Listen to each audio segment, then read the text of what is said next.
কি হবে যখন আপনি এক ভয়ঙ্কর সুনামির কারণে নিজের ঘরের মধ্যে ৫ বছরের জন্য বন্দী হয়ে যান, আর আপনি যদি সেখানে থেকে বের হওয়ার চেষ্টা করেন তাহলে আপনাকে মেরে ফেলা হবে। ঠিক এমনই একটা পরিস্থিতির শিকার হয় আশা নামের একটা মেয়ে। আশা হংকংয়ে বসবাস করত, কিন্তু এখন হংকং শহর আর আগের মতো ছিল না। আজ থেকে প্রায় ৫ বছর আগে এক বিশাল সুনামি আসে, যেটার ফলে পুরো হংকং শহর জলের নিচে ডুবে যায়। কোটি কোটি মানুষ সেটার কবলে পড়ে মারা যায়। মানুষেরা সেটার হাত থেকে বাঁচার অনেক চেষ্টা করে, কিন্তু ব্যর্থ হয়। বেশ কিছু সংখ্যক মানুষ বেঁচে যায়, যারা উঁচু উঁচু বিল্ডিংয়ের ছাদে আশ্রয় নিয়েছিল। আশা তাদের মধ্যেই একজন ছিল। তখন থেকে আজ পর্যন্ত সে নিজের অ্যাপার্টমেন্টে আটকে ছিল। সুনামির কারণে সে নিজের পরিবারকেও হারিয়ে ফেলেছে। সেই কারণে সে খুবই হতাশ আর মন খারাপ করে শুয়েছিল। কিন্তু তারপর সে নিজের মধ্যে সাহস জোগায় আর বিছানা ছেড়ে উঠে পড়ে। সে গত ৫ বছর ধরে একটা উঁচু পুরানো বিল্ডিংয়ের মধ্যে বসবাস করছিল, যেটা কিনা ডুবে যাওয়া শহরের একেবারে মাঝামাঝি অবস্থিত ছিল। সেই বিল্ডিংয়ে সে ছাড়া বাকিরা সবাই মারা গিয়েছিল। সে বিল্ডিংয়ের ছাদে আসে আর সংগ্রহ করে রাখা বৃষ্টির জল গরম করে নিজের জন্য কফি বানায়। এরপর সে সেখানে লুকিয়ে রাখা রেডিও বের করে আর সেটাতে গান শুনতে শুরু করে, যেটার ফলে এখন সে একটু ভালো অনুভব করে। এরপর আশা ছাদের ওপরে থাকা তারের জালে আটকে থাকা বিন্দু বিন্দু কুয়াশার জল একটা কাপড়ের সাহায্যে মুছে ফেলে। এরপর সেটাকে নিংড়ে একটা বোতলের মধ্যে জমা করে। এইভাবে সে নিজের জন্য পান করার জল সংগ্রহ করে রাখত। সে সেই বোতলগুলোকে একটা জায়গায় লুকিয়ে রাখত, কারণ কিছু লোক এখন খাবার আর পানীয় জলের অভাবে অন্য লোকেদের কাছ থেকে খাবারের জিনিসপত্র লুট করে নিত। এরপর আশা সেখানে কতগুলো বোতল রাখা ছিল সেগুলোকে একটা ডায়েরিতে লিখে রাখি। তার কাছে একটা দূরবীনও ছিল, যেটার সাহায্যে সে আশেপাশের এলাকাটা লক্ষ্য করতে থাকে। তখনই হঠাৎ একটা বড় বিল্ডিং ভেঙে গিয়ে জলের নিচে তলিয়ে যায়। এইভাবে শহরের প্রচুর বিল্ডিং জলের নিচে চাপা পড়ে গিয়েছিল। এরপর যখন আশা দূরবীন দিয়ে নিচের দিকে লক্ষ্য করে, তখন সে একটা বক্স জলের উপরে ভাসতে দেখতে পায়। আশা মনে করে যে অবশ্যই সেটার মধ্যে কোনো খাবার অথবা দরকারি জিনিসপত্র থাকতে পারে। সেই জন্য সে এখন নিচের ফ্লোরে চলে আসে, যেটা এখন পুরোটা জলের নিচে ডুবে গিয়েছিল। এরপর আশা সেখানে থেকে নিজের হাতে বানানো একটা তীরের সাহায্যে সেটাকে নিজের দিকে টানতে শুরু করে। তখনই হঠাৎ জলের মধ্যে থাকা একটা শার্ক সেই বক্সটাকে ধরে ফেলে। সেটা টানে আশা সামনের দিকে চলে আসে। এর ফলে সেখানে থাকা একটা ভাঙা কাঁচের ওপরে তার হাত লেগে কেটে যায়, কিন্তু তবুও সে হার মানে না। সে শরীরের সমস্ত জোর লাগিয়ে বক্সটাকে নিজের দিকে টানতে শুরু করে। এরপর অনেক চেষ্টার পর সে সেই বক্সটাকে ভিতরে আনতে সফল হয়। তারপর আশা যখন সেই বক্সটা খুলে দেখে, তখন সেটার মধ্যে একটা মদের বোতল ছাড়া আর কিছু ছিল না। আশা যেমনটা ভেবেছিল সেটা তো ছিল না, কিন্তু কিছু না থাকার চেয়ে এটাই বেস্ট। সে সেটাকে নিয়ে ওপরে চলে আসে আর কেটে যাওয়া অংশটাকে অ্যালকোহলের সাহায্যে পরিষ্কার করে ফেলে। এরপর সন্ধ্যাবেলায় যখন সে ছাদে বসেছিল, তখন সে দূরবীন দিয়ে দেখে যে দূর থেকে কিছু ডাকাত খাবার লুট করার জন্য তার দিকে এগিয়ে আসছে।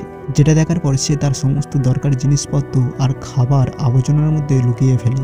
আর তারপর সে নিজেও একটা গুপ্ত জায়গায় লুকিয়ে পড়ে, যেটাকে সে নিজেই বানিয়েছিল।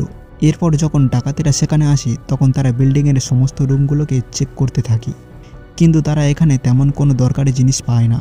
তাদের গ্রুপের মধ্যে একটা বাচ্চা ছেলেও ছিল। সে চারিদিকে গুলি চালাচ্ছিল, যেটার ফলে আশা খুব ভয় পেয়ে যায়।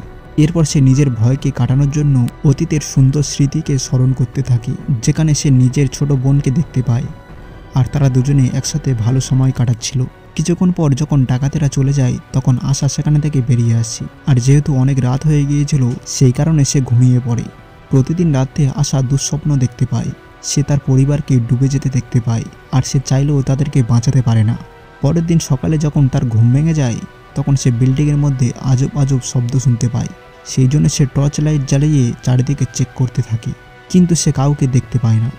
যদিও তার কোথাও না কোথাও এটা সন্দেহ হচ্ছিল যে নিশ্চয়ই বিল্ডিংয়ের মধ্যে সে ছাড়াও অন্য কেউ চুপি চুপি ঢুকে পড়েছে। সেই জন্য সে এখন নিজের হাত মুখ ধুয়ে সাবানটাকে সেখানেই রেখে দিয়ে রুমে ফিরে আসে। ঠিক তখনই সেখানে একটা বাচ্চা মেয়ে এসে পড়ে, যে কিনা সেই সাবানটাকে তুলে নেয়। ঠিক সেই মুহূর্তে আশা সেখানে এসে পড়ে, কারণ সে তাকে দেখতে পেয়েছিল। কিন্তু এর আগে সে তাকে ধরতে যাবে, ঠিক তখনই বাচ্চাটা তাকে মেরে সেখানে থেকে পালিয়ে যায় আর অন্য একটা জায়গায় লুকিয়ে পড়ে। কিছুক্ষণ পর আশা তাকে খোঁজার জন্য বেরিয়ে পড়ে। তখনই সে সেই বাচ্চাটাকে একটা জায়গায় ঘুমিয়ে থাকতে দেখতে পায়। আশা তাকে শুধুমাত্র দাঁড়িয়ে দাঁড়িয়ে দেখতে থাকে, কিন্তু তাকে কোনো ডিস্টার্ব করে না। এরপর সে নুডলস বানাতে শুরু করে। কিছুক্ষণ পর আমরা দেখতে পাই যে বাচ্চা মেয়েটা আশার জিনিসপত্রগুলোর মধ্যে থেকে কিছু জিনিস চুরি করে নিয়েছিল, যেগুলোর মধ্যে আশা আর তার বোনের একটা ফটোও ছিল।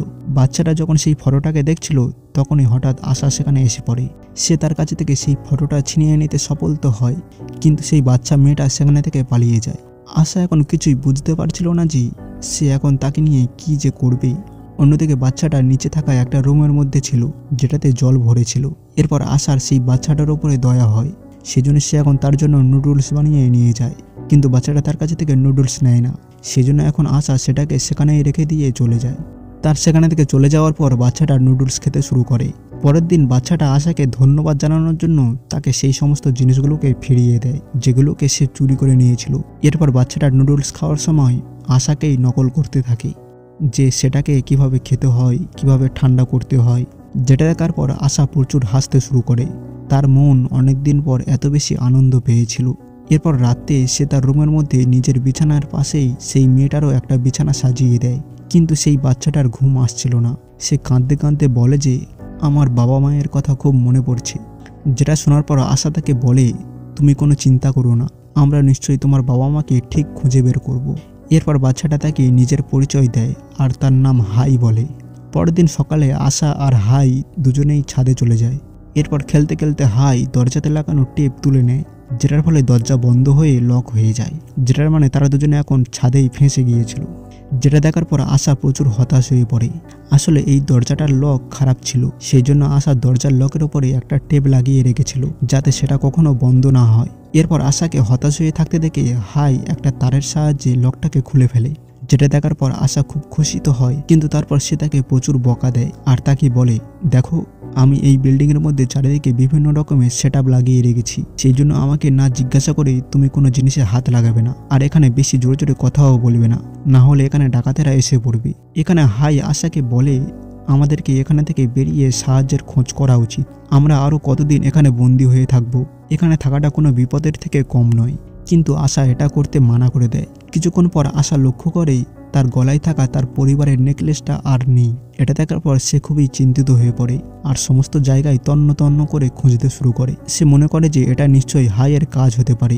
এরপর সেটার ব্যাপারে যখন আশা তার কাছে জিজ্ঞাসা করে তখন সে খুবই দুঃখ পায় যে আশা তাকে একজন চোর ভাবে। সে তার উপরে রেগে যায় আর তার সাথে কোনো কথা না বলে অন্য রুমে শিফট হয়ে যায়। সকালে আশা লক্ষ্য করে যে হাই পান করার জন্য রাখা জল জামা কাপড় ধোয়ার জন্য নষ্ট করছিল। সেটা ছাড়াও সে আরও অনেক জিনিস নষ্ট করে দিয়েছিল, কিন্তু হাই যেহেতু তার উপরে রেগেছিল সেজন্য সে তাকে কিছুই বলে না। রাতে আশা যখন ঘুমিয়েছিল তখন সে আবারও তার পরিবারের দুঃস্বপ্ন দেখতে শুরু করে। সে দেখে যে যখন সমুদ্রে সুনামি এসেছিল তখন কিভাবে তার ঘর জলের মধ্যে ডুবে যাচ্ছিল। সে খুবই ভয় পেয়েছিল আর সেটার হাত থেকে বাঁচার জন্য পালিয়ে যাচ্ছিল। এই স্বপ্ন দেখার পর সে খুব ভয় পেয়ে যায় আর চিৎকার করতে থাকে। তার চিৎকারের আওয়াজ শুনতে পেয়ে হাই সেখানে আসে আর তাকে সান্ত্বনা দিতে থাকে, যেটার পর তারা আবারও একে অপরের সাথে কথা বলতে শুরু করে। এখানে আশা তাকে বোঝাতে থাকে যে তাদেরকে এখানে কিভাবে থাকতে হবে। সর্বপ্রথমে সে তাকে বোঝায় যে তাদেরকে যতটা সম্ভব জল কম ইউজ করা উচিত আর তোমাকে বিদ্যুতের কাছে থেকে সবসময় দূরে থাকতে হবে। এটার সাথে তোমাকে রেডিওটাকে যতটা সম্ভব কম আওয়াজে শুনতে হবে, কারণ সেই আওয়াজটা শুনে ডাকাত এখানে চলে আসতে পারে। এখানে হাই আশার কাছে থেকে একটা রুমের ব্যাপারে জিজ্ঞাসা করে, যেটাকে সে সবসময় বন্ধ হয়ে থাকতে দেখতে পেত, কিন্তু আশা তাকে বোঝায় যে এই রুমের মধ্যে থেকে সবসময় দুর্গন্ধ আসে, তুমি ভুল করেও কখনো এই রুমটাকে খুলবে না। আর এখন দুর্গন্ধ কেন আসতো সেটার আসল কারণ আশা তাকে জানায় না। পরের দিন সকালে হাই রেডিওতে খবর শুনছিল, যেখানে জানানো হয় যে গভর্নমেন্ট প্রচুর লোককে সুনামের হাত থেকে উদ্ধার করেছে আর তাদেরকে সুরক্ষিত অন্য শহরে পাঠিয়ে দিয়েছে। তাদেরকে খাবার দাবার আর দরকারি সমস্ত জিনিসপত্র দেওয়া হচ্ছে, যেখানে তারা আবারও তাদের জীবন নতুনভাবে কাটাতে শুরু করে দিয়েছে। এটা শোনার পর হাই আশার কাছে গিয়ে সেটার ব্যাপারে জানায় আর তাকে বলে আমাদেরকে গভর্নমেন্টের দেওয়া সেই ঠিকানায় যাওয়া উচিত, কিন্তু আশা তাকে আবারও পরিষ্কারভাবে মানা করে দেয়। এটা শোনার পর হাইয়ের খুব খারাপ লাগে আর সে তাকে ভীতু বলে। সে বলে তুমি কঠিন পরিস্থিতির মুখোমুখি হতে এত কেন ভয় পাও, তুমি কেন এটা ভেবে রেখেছো যে তুমি এখানে সারা জীবন বেঁচে থাকতে পারবে। কিন্তু আশা তবুও যখন মানা করে দেয় তখন হাই একাই সেখানে যাওয়ার সিদ্ধান্ত নেয়। সেই জন্য সে প্লাস্টিকের বোতলগুলোকে একত্রিত করে সেটার সাহায্যে একটা ভেলা বানাতে শুরু করে। যেটা দেখার পর আশা তাকে বোঝাতে থাকে যে আমার কথা শোনো, এই বিল্ডিং থেকে বের হওয়া খুবই বিপজ্জনক হতে পারে, কারণ জলের মধ্যে বিশাল বড় বড় শার্ক আর আরও অন্য প্রকারের ভয়ঙ্কর প্রাণী আছে। আর এটার সাথেই তুমি যেখানে যেতে চাইছো সেই জায়গাটাও এখানে থেকে অনেক দূরে। আমাদের সেখানে পৌঁছানোর আগেই জল আর খাবার শেষ হয়ে যাবে, আর জলের মধ্যে দিয়ে যেতে যেতে আমরা রাস্তাও হারিয়ে ফেলতে পারি। তখনই হঠাৎ হাই একটা ফ্লেয়ার গান দেখিয়ে বলে, এই দেখো আমার কাছে এটা আছে, আর আমি এটার সাহায্যে নিজেকে সুরক্ষিত রাখতে পারবো। ফ্লেয়ার গান দেখার পর আশা খুবই ভয় পেয়ে যায়, আর সে তার কাছে থেকে গানটা ছিনিয়ে নিয়ে বলে, তুমি ভুল করেও এটাকে কখনো চালাবে না, না হলে এটার শব্দ শুনতে পেয়ে ডাকাতেরা এখানে এসে পড়বে। এরপর আশা রিয়েলাইজ করে যে সে তার সাথে খুবই কঠোরভাবে ব্যবহার করছিল। সেই জন্য কিছুক্ষণ পর সে তাকে আদর করে বুঝিয়ে বলে, আমার কথা শোনো, আমি এর আগে বহুবার এখানে থেকে বের হওয়ার চেষ্টা করেছিলাম, কিন্তু আমি কখনো সফল হইনি। এইসব কথা বলতে বলতে তার আবারও অতীতের কিছু ঘটনার কথা মনে পড়ে, যখন সে সিদ্ধান্ত নিয়ে নিয়েছিল যে সে তার ঘর ছেড়ে চলে যাবে, কারণ তার বাবা মা ঘরে নিয়ে আসা যে কোনো নতুন জিনিস প্রথমে তার ছোট বোনকে দিয়ে দিত, যেটার ফলে তার বোনের উপরে প্রচুর রাগ হতো, আর সে নিজের বোনকে দেখে হিংসা করত। এই কারণে তার মা বাবার সাথে সম্পর্কও ভালো ছিল না। বাবা মায়ের এমন আচরণ দেখে সে খুবই বিরক্ত হয়ে গিয়েছিল।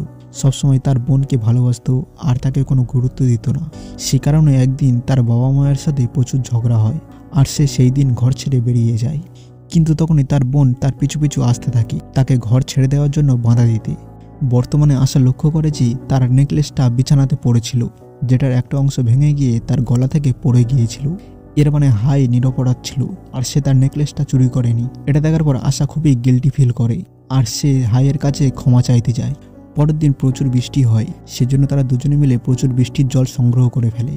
এরপর আশা রিয়েলাইজ করে যে সত্যি এই জায়গাটা বেশি দিন তাদেরকে সুরক্ষিত রাখতে পারবে না, সেই জন্য তাদেরকে যত তাড়াতাড়ি সম্ভব এখানে থেকে বেরিয়ে গভর্নমেন্টের দেওয়া সেই ঠিকানায় যাওয়া উচিত। সেই জন্য এখন সে হাইয়ের কথা মেনে নেয়, আর সে হাইকে ভেলা বানাতে সাহায্য করে।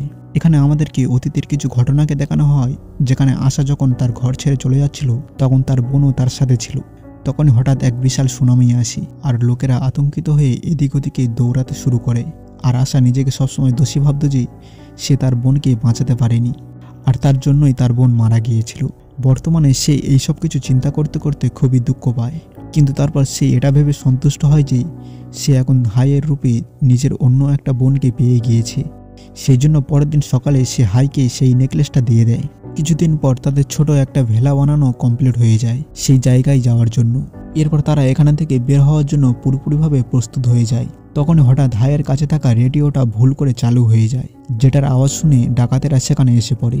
যেটা দেখার পর তারা শীঘ্রই তাদের দরকারি জিনিসপত্র লুকিয়ে ফেলতে শুরু করে, আর আশা হাইকে একটা নকল কাঠের দেওয়ালের পিছনে লুকিয়ে ফেলে, আর আশা নিজেই সেই দুর্গন্ধ ভরা রুমের মধ্যে গিয়ে লুকিয়ে পড়ে। ডাকাতেরা রুমের মধ্যে এসে বিভিন্ন জিনিসপত্রগুলোকে ছড়িয়ে ছিটিয়ে চেক করতে থাকে, আর যে সমস্ত খাবারের জিনিসগুলো হাতের কাছে পাচ্ছিল সেগুলোকে নিজেদের কাছে রেখে দিতে থাকে। ঠিক তখনই নকল দেওয়ালের পিছনে লুকিয়ে থাকা হাইকে তারা খুঁজে পায়। এরপর তারা তাকে ধরে ফেলে, যেটার ফলে হাই জোরে জোরে চিৎকার করে কাঁদতে শুরু করে। তার কান্নার আওয়াজ আশাও শুনতে পাচ্ছিল, কিন্তু সেও প্রচণ্ড ভয় পেয়েছিল। সে কিছুই বুঝতে পারছিল না যে সে হাইকে কিভাবে সেই ডাকাতদের হাত থেকে রক্ষা করবে। অন্যদিকে ডাকাতেরা সেই ভেলাটাকেও ভেঙে দেয়।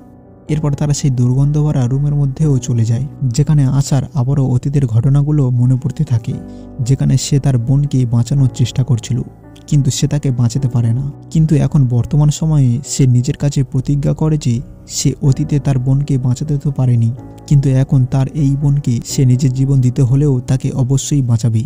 এরপর সে নিজের মধ্যে সাহস জাগিয়ে বাইরে বেরিয়ে আসে। তার কাছে এখন যে ফ্লেয়ার গানটা ছিল সে সেটা সাহায্যে একটা ডাকাতকে মেরে ফেলে। এরপর সেখানে থেকে পালিয়ে অন্য ঘরে চলে যায়। সে ডাকাতদেরকে মারার জন্য একটা ফাঁদ পাতে। সে রেডিও অন করে দেয়। সেটার আওয়াজ শুনে যখন ডাকাতেরা সেই রুমের মধ্যে প্রবেশ করে তখন আশা তাদের সাথে লড়াই শুরু করে দেয়, আর একে একে সে সমস্ত ডাকাতদেরকে মেরে ফেলে। অন্যদিকে ডাকাতদের সর্দার হাইকে নিজের কাছে ধরে রাখে, আর আশাকে ধরে আনার জন্য সে তার আরও লোককে পাঠিয়ে দেয়, যেটার ফলে আশা আবারও সেই দুর্গন্ধে ভরা রুমের মধ্যে লুকিয়ে পড়ে। এখানে আমরা জানতে পারি যে সেই রুমের মধ্যে কেন এত দুর্গন্ধ ছিল। আসলে সেই রুমের মধ্যে প্রচুর ডেড বডি পড়েছিল, যেগুলো পচে গলে গিয়েছিল, আর এই সব দুর্গন্ধ সেগুলো থেকেই আসছিল। এরপর আশা প্ল্যান করে 2-3টে ডেড বডিকে সামনেই বের করে রাখি, যেটার সাহায্যে সে ডাকাতদের কিছু মুহূর্তের জন্য ভয় দেখায়। আর তারপর হঠাৎ সে তার সামনে এসে তাকে মেরে ফেলে। তাকে মারার পর আশা তার কাছে থেকে ছুরি তুলে নেয় আর সেটার সাহায্যে সে তার বাকি সাথীদেরও মেরে ফেলে। এরপর সে তাদের লিডারের কাছে পৌঁছে যায় যে এখন তার বোটে ফিরে এসেছিল। এরপর তাদের দুজনের মধ্যে অনেক ফাইট হয়, যেটার ফলে তারা দুজন জলে গিয়ে পড়ে। এরপর আশা শীঘ্রই জলের মধ্যে থেকে বেরিয়ে আসে, আর ডাকাত যখন জল থেকে বেরিয়ে আসার চেষ্টা করে তখন একটা বিশাল শার্ক এসে তাকে খেয়ে ফেলে, যেটার ফলে তারা দুজন বেঁচে যায় আর ডাকাতদের বোটটা এখন তাদের হয়ে যায়। এই বোটটা অনেক বড় ছিল আর সেটার মধ্যে প্রচুর পরিমাণে খাবার দাবারও ছিল। আর আশা এখন প্রথমবার সেই বোটের মধ্যে কোনো দুঃস্বপ্ন ছাড়াই ভালোভাবে ঘুমাতে পারে। আর এখন তারা অবশেষে গভর্নমেন্টের দেওয়া সেই ঠিকানার থেকে এগিয়ে যেতে থাকে। আর এটার সাথেই মুভির সমাপ্ত হয়ে যায়।